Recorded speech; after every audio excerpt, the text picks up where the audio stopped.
പ്രിയ കൂട്ടുകാരെ, ഇതാണ് കൂട്ടുപുഴ പാലം. 1928 ബ്രിട്ടീഷുകാർ പണിത ഒരു പാലമാണ്. ഇതായിരുന്നു കർണാടകയെയും കേരളത്തിനെയും ബന്ധിപ്പിക്കുന്ന ഒരു പാലം. ഈ പാലം ഇപ്പോൾ ഇതിൻ്റെ പല പല ഭാഗങ്ങളും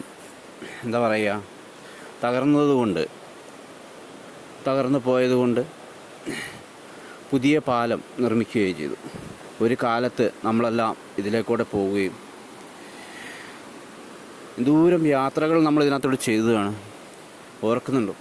ഈ പാലത്തിൽ ഉറഞ്ഞു പോകുന്ന വണ്ടികളും ബ്രിട്ടീഷുകാരുടെ ഒരു കലാവിരുതായിരുന്നു.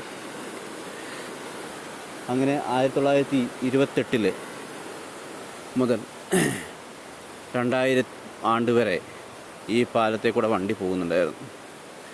അങ്ങനെ ഇതാണ് വീരാജിപ്പേട്ട മൈസൂർ അന്തർ സംസ്ഥാന പാതയുടെ ഇന്ന് കേരള പോലീസ് ഇവിടെ ഒരു ബാരിക്കേഡൊക്കെ വെച്ച് അത് ബ്രേക്കപ്പ് ചെയ്തു. കാരണം ഇത് അപകടസ്ഥിതിയിലാണ്. ഇത്രയും മനോഹരമായ ഒരു പാലമാണ്, കണ്ടോ? അങ്ങനെ കർണാടക കൂട്ടുപുഴ.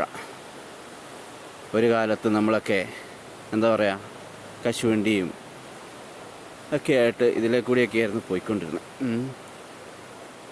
അങ്ങനെ കൂട്ടുപുഴ ബ്രിഡ്ജ് ഓർമ്മകളായി. ഇതൊക്കെ എന്തെങ്കിലും ഒരു സംവിധാനങ്ങൾ ഒരുക്കി ഇതുണ്ടോ, ഒരു ടൂറിസം പോലെ എന്തെങ്കിലുമൊക്കെ ആക്കണമായിരുന്നു.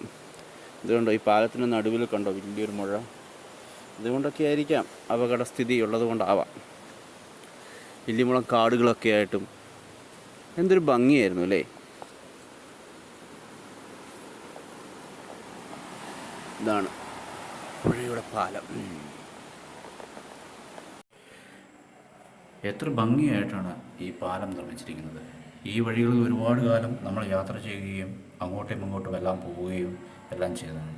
ഒരു വണ്ടിക്ക് മാത്രം കടന്നു പോകുന്ന പാലത്തിൽ നിന്ന് ഇന്ന് 3 വണ്ടികൾ ഒരുമിച്ച് പോയാൽ പോലും പറ്റാത്ത അത്ര വലിയ പാലം ഇവിടെ നിർമ്മാണം പൂർത്തിയായി. അങ്ങനെ വലിയൊരു മലയിടുക്കിൻ്റെ നടുവിലാണ് ഈ പാലങ്ങൾ രണ്ടുമുള്ളത്. ഇന്നും അതിനും സൗന്ദര്യത്തിനും ഒരു മാറ്റു കുറയാണ്ടാണ് ഇതിൻ്റെ എല്ലാം നിർമ്മാണം. അങ്ങനെ കുടകിനെയും കേരളത്തെയും ബന്ധിപ്പിക്കുന്ന ആ പുതിയ പാലം വന്നതോടെ നമ്മുടെ യാത്രാക്ലേശങ്ങളും എല്ലാം ഒരു വിധത്തിൽ കുറഞ്ഞു. പഴയ പാലത്തിലെ റോഡുകളിലെല്ലാം ചരക്ക് വണ്ടികൾ നിർത്തിയിട്ടിരിക്കുന്നു.